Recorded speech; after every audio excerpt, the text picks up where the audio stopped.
Bom dia! Louvado seja Deus por mais esse dia de vida e muito obrigado pela sua maravilhosa companhia. Deixa eu te fazer uma pergunta. Você tem vida e vida eterna? E eu tô perguntando isso porque muitas pessoas estão apenas contando as horas, resolvendo conflitos, estressadas, perturbadas, insatisfeitas, esgotadas. E nós sabemos qual é a principal razão disso tudo. Porque simplesmente não tem vida. Talvez aquilo que elas chamam de vida é só uma imitação de vida. E nós precisamos ter vida de verdade. Você tem que achar o caminho, experimentar a verdade, e aí sim você pode dizer que tem vida. É sobre isso que eu quero falar na palavra de hoje. Antes eu peço para você dar o seu joinha, compartilhar essa palavra. E se você precisa adquirir Bíblias ou livros, lembre-se, aqui no box de informações, na descrição desse vídeo, tem o link das livrarias Família Cristã. Cada vez que você adquire produtos dessa livraria, além de você fazer um ótimo negócio, você também indiretamente está investindo na pregação da palavra de Deus e contribuindo com o nosso canal. E por isso eu já te agradeço e peço que Deus te recompense com muitas bênçãos. Hoje é sexta-feira, dia 7 de fevereiro de 2020. Eu sou o Ney Santos e é com muita alegria que eu trago até você, num oferecimento das livrarias Família Cristã, a palavra de hoje. Abra comigo a sua Bíblia no Evangelho segundo escreveu João, capítulo 14, versículo 6. Respondeu-lhe Jesus: Eu sou o caminho, e a verdade, e a vida. Ninguém vem ao Pai, senão por mim. Pois é, para que nós possamos ter vida, para que nós possamos estar no caminho certo, experimentando a verdade, nós precisamos ter essa experiência de encontrar Jesus de verdade. E quando eu falo isso, encontrar Jesus não significa simplesmente entrar pelas portas de um templo religioso. Não, é ter uma experiência pessoal com o nosso Senhor Jesus Cristo. Na verdade, são dois grandes problemas para que haja esse encontro. Primeiro, há pessoas que ficam buscando subterfúgios, paliativos, não admitem a sua condição crônica, porque todo homem, toda pessoa, quando nasce, ela já nasce com um pecado que vem desde os nossos antepassados. É o conhecido pecado original, pecado de Adão, como que se fosse uma herança que a gente recebe independente da nossa vontade. É algo que nasce com a gente.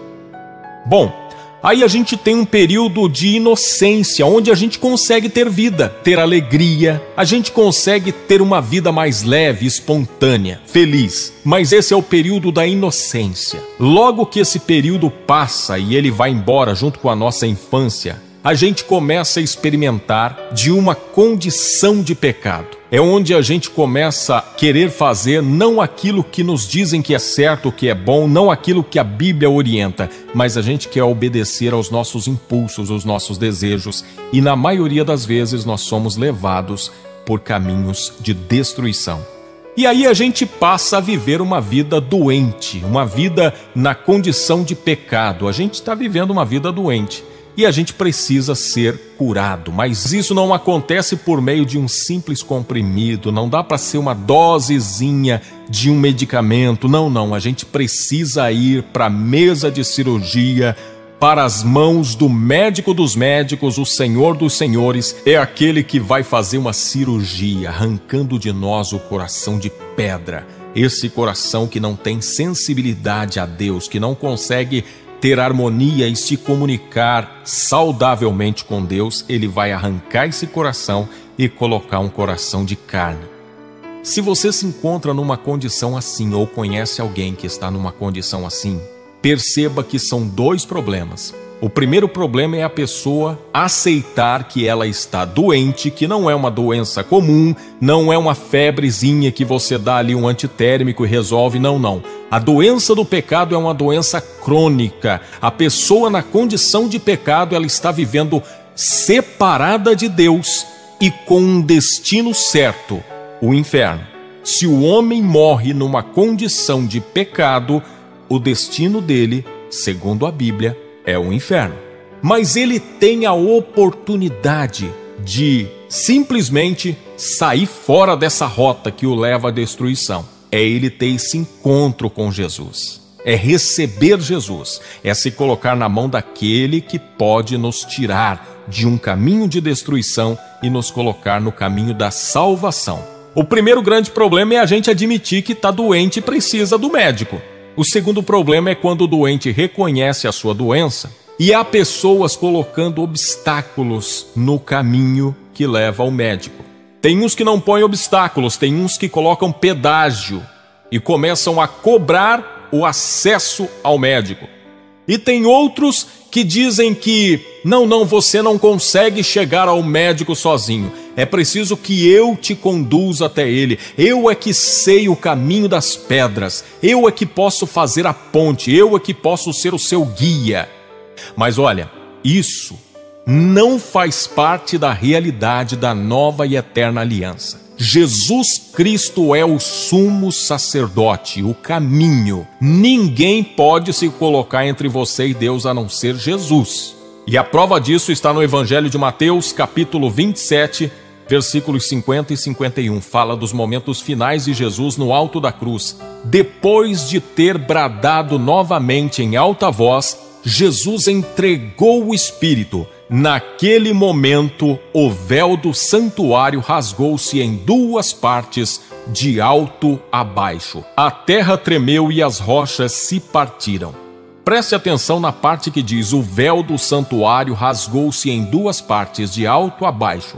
Quando a gente ouve falar de véu, a gente lembra sempre daquilo que a gente põe, o mosquiteiro que a gente põe no berço da criança, especialmente os recém-nascidos, né, para que o mosquito, para que o pernilongo não chegue até ele. E a gente pensa que é um véu assim como esse, né, frágil, que qualquer pessoa rasga. Não. Esse véu aqui, se você for olhar os artigos históricos que falam sobre ele, você vai perceber que era um pano muito espesso. Alguns chegam a dizer que ele tinha 72 dobras, ou seja, era um pano muito espesso, que separava o santo lugar do santíssimo lugar. Ou seja, as pessoas que iam até Deus, elas só podiam ficar no átrio do templo, que era dividido em três partes: o átrio, o santo lugar e o santíssimo lugar. As pessoas, para poder ter acesso a Deus, dependia da intermediação de um sacerdote ou de um sumo sacerdote. Só o sumo sacerdote é que podia atravessar a fronteira e passar pelo véu, sair do lugar santo para o santíssimo lugar. Mas quando Jesus morre no alto da cruz, Deus mesmo rasga esse véu, porque a palavra diz que foi rasgado de alto a baixo. Quem é que está lá no alto que poderia rasgar esse véu, senão o próprio Deus? Era como se Deus estivesse dizendo: a partir de hoje, não existe mais necessidade de nenhum homem na terra ser o intermediador entre Deus e o homem, porque o meu Filho Jesus Cristo fez esse papel de uma vez por todas. É por isso que Paulo, quando escreve a Timóteo na sua primeira carta, capítulo 2, versos 5 e 6, diz assim: pois há um só Deus e um só mediador entre Deus e os homens, Jesus Cristo, o homem, o qual se entregou a si mesmo como resgate por todos. Esse foi o testemunho dado em seu próprio tempo. Lembre-se, se você quer ter vida, o caminho é Jesus. Ele é o médico dos médicos. E você só precisa deixar o seu coração se quebrantar. E dentro do seu próprio quarto você consegue uma conexão com Deus por meio de Jesus. Mas eu não poderia finalizar essa palavra sem deixar bem claro que a Igreja de Cristo, a comunidade do Cordeiro Santo, ela tem o seu valor, no sentido de nós vivermos em comunidade. Os estudiosos da palavra têm o seu valor, no sentido de nos ensinar algumas coisas que aos leigos às vezes não são tão fáceis de serem compreendidas. Então, precisamos valorizar os estudiosos, os professores, os padres, os pastores, os sacerdotes. Precisamos valorizar essas pessoas? Precisamos, porque ela tem a sua contribuição. Agora, nenhuma dessas pessoas pode se colocar no caminho entre você e Deus, porque a palavra diz que há um só mediador entre Deus e homens, Jesus Cristo. E essa palavra eu trago com o intuito de evitar que você, talvez vivendo um momento de fragilidade, de sequidão, de dificuldade, de confusão, além de ter que enfrentar os seus problemas, que já são demais, ainda tenha que enfrentar pessoas que se aproveitam da sua boa fé e conseguem, mesmo diante da dor, levar vantagem sobre você. Meu irmão, minha irmã, você tem livre acesso a Jesus Cristo e é Ele que pode resolver o teu problema. Se alguém chegar até você dizendo que para que o seu problema se resolva, você tem que dar uma oferta de sacrifício, uma quantia em dinheiro, seja quem for essa pessoa, eu digo para você, tome cuidado com ela, porque o que ela está falando não pode ser provado na Bíblia. Na Bíblia não existe esse tipo de barganha, porque o sacrifício de Jesus, o sangue derramado na cruz, foi o suficiente para pagar todos os seus pecados. Jesus Cristo não deixou nenhuma pontinha de dívida para você completar com o seu cartão de crédito, não. Se você quiser ofertar alguma coisa na igreja que seja pela sua bondade de coração, pela gratidão que você tem, nunca para comprar o favor de Deus ou a sua salvação, porque esta foi comprada com sangue de Jesus Cristo. A minha oração é que os seus olhos possam se abrir, que o Espírito Santo possa te conduzir a um lugar de verdade.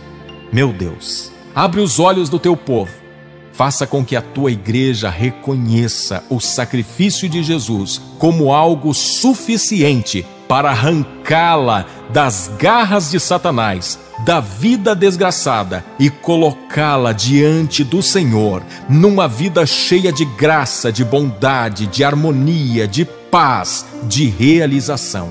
Deus bendito, que as palavras do teu santo evangelho possam penetrar no coração de cada uma das pessoas que me ouve e possa gerar paz, tranquilidade, esclarecimento, sabedoria e gratidão, em nome de Jesus. Amém.